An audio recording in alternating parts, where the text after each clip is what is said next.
So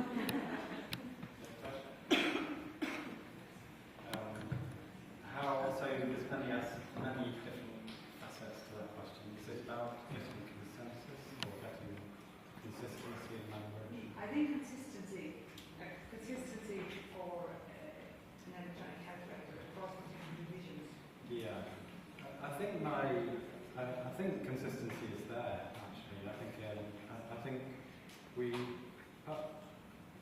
part of the I think my frustration is to see very good practice happening already, and then one side of the argument being, if only we had electronic systems, everything would be much better. And I think that we have good practice already, and I don't think we need to wait until we have electronic systems to improve things. And I think certainly some of the other speakers and what I've heard is the need to pave the way for electronic systems anyway. So it's not a case of we'll just wait and then the solution will come and everything will be fixed and we'll have a sudden overnight change. I think going right back to the beginning of my talk is there's a kind of need for nursing to change. Otherwise, why have electronic systems anyway? Just keep things as they are. So there is a recognition that things do need to change. And I think that we're kind of getting kind of consensus on that. And then doing the preparatory work leading up to computerisation will kind of urge us in the right direction. But it's an evolutionary thing, and some degree of inconsistency can be tolerated. We can't expect perfection, and there's that kind of well-used expression, don't make perfect, get in the way of good enough. And if it's good enough, it's going to probably be better than where we are now.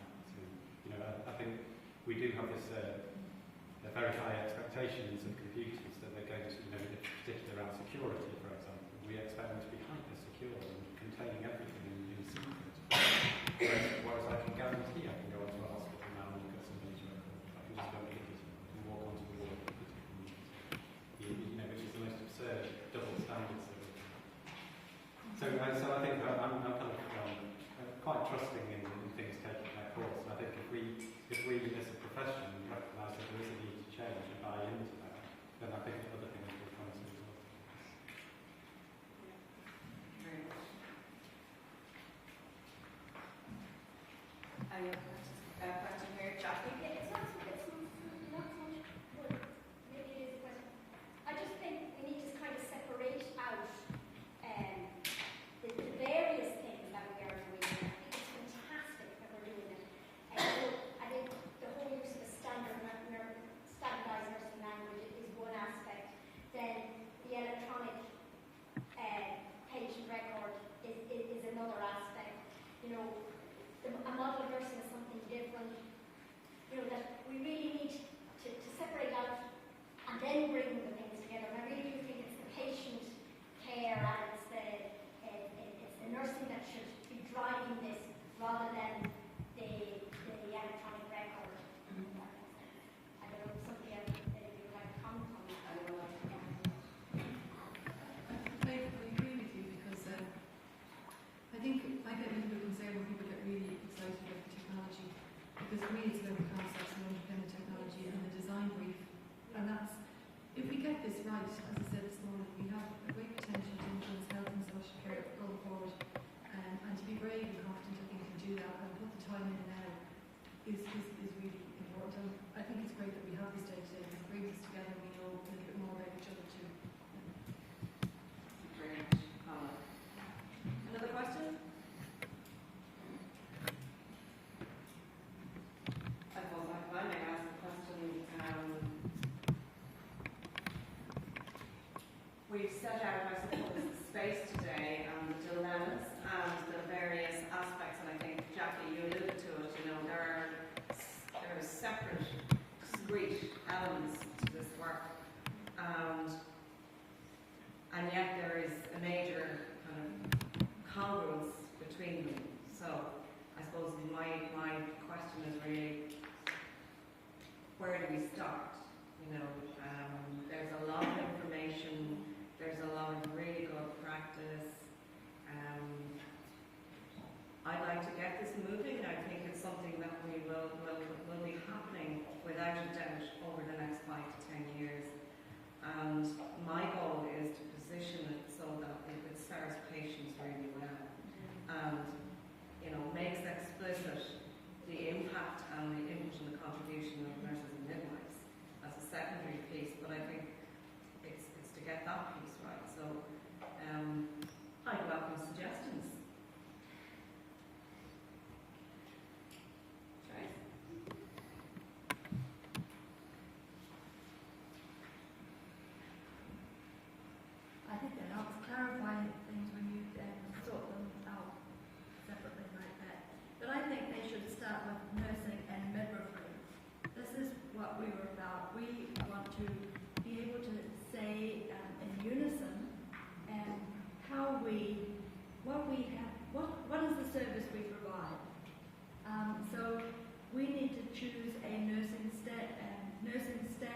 languages. We need to come to some national agreement, and that takes a national discussion, including nurses at the bedside, so to speak, or in the community, you know what I mean. But it involves everybody, that everyone needs to be involved in this. Once a language, or you need a diagnosis, you need an outcome, and you need an intervention. So whichever ones are chosen, first of all, it needs to be chosen. One, we can't have a bit of this and a bit of that and a bit of the next thing, because we're then redoing the work that's already been done, creating a new language, basically.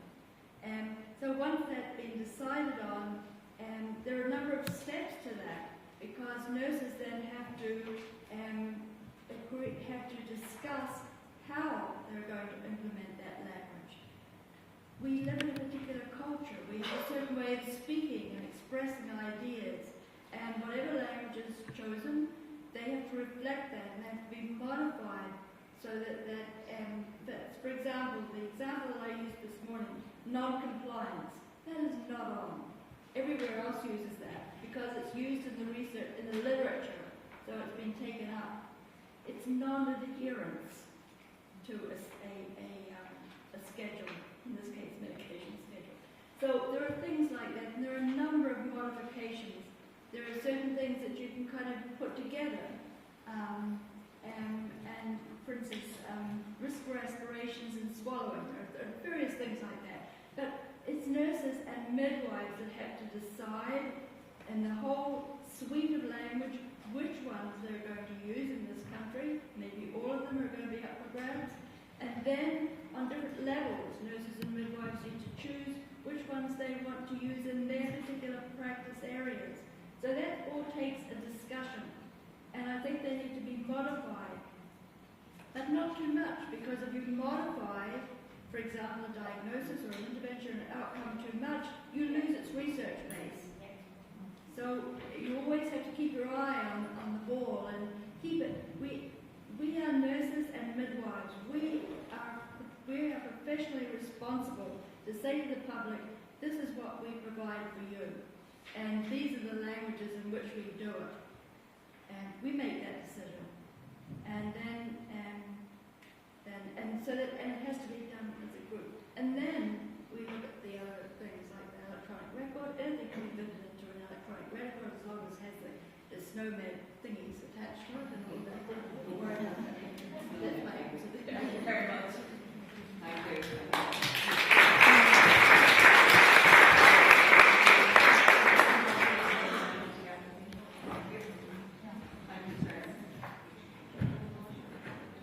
Thinking about where to start, I think if the issue was we need to decide on a terminology to use, then we can do that right now. I can do it. I can say, okay, let's use the overall system. Why not? Let's use ICMP. Why not? You know, these are easy decisions. These are all very good terminologies. There's no bad terminology in the ANA reported terminology. We don't do it with systems. We don't think, we've all got to use a single system from a single vendor. You know, we choose multiple systems depending on our own individual needs. The more difficult problem is to think, why are we doing all of this in the first place? And it gets to the very essence of nursing, and the value of nursing, and the visibility of nursing, and exposing ourselves, which is what it's really about. It's the value of what we do, and also the bad things that we do as well. And I think the starting point is to really nail down what are we trying to achieve here, now. And if we're trying to achieve the decision on a terminology, let's just decide, let's just have a show of hands and decide. That's not what we're trying to achieve. We're trying to change nursing practice in line with what's happening within healthcare. And that's a much bigger discussion. I think going back to, so the starting point is always, really what are we trying to achieve? What are we trying to do here? And get away from any kind of verging towards partisan interests about particular applications, vendors. So I think the reflecting on the actual practical, we're talking about practical application here, this group over here, and they're talking about being informed but not constrained by it.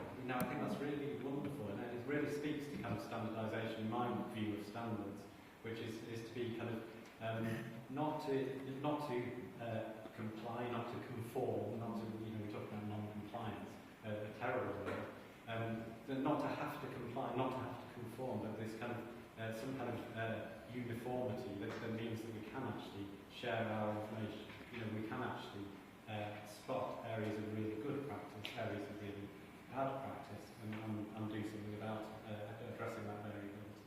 So the starting point for me is always, why are we doing it? Thank you very much. Jackie? Do you think, as a nation, we have to go with one standard or one standardised nursing terminology, or are they compatible and mappable enough in somebody else's and still be able to, you know, research together and stuff like that? I think, I don't know if you're talking to me. I am, yeah. I thought you was too. Sorry. Sorry, it's not my ego, really. I think we should demand that of the terminology. You know, there are certain things you can put on a slide buying system. You know, if it's important, then you should relate to other terminologies. If we've got a decision on SNOMED coming, that's an absolute must do.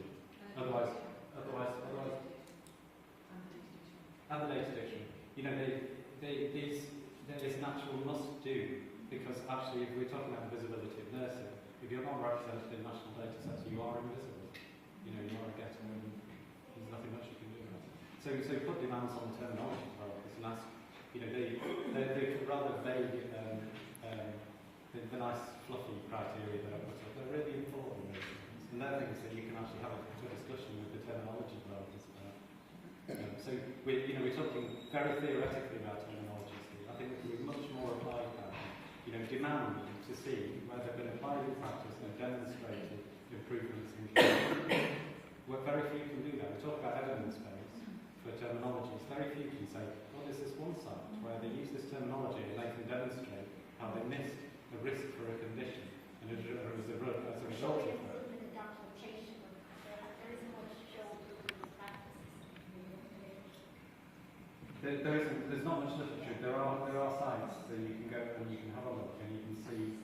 I personally visited a site where have I got a few seconds.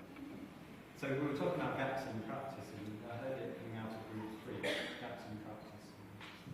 And so I went to one site where the chief nurse had access to data which goes like this. There was somebody at risk from developing constipation. We love constipation. We all talk about constipation. Pressure is constipation.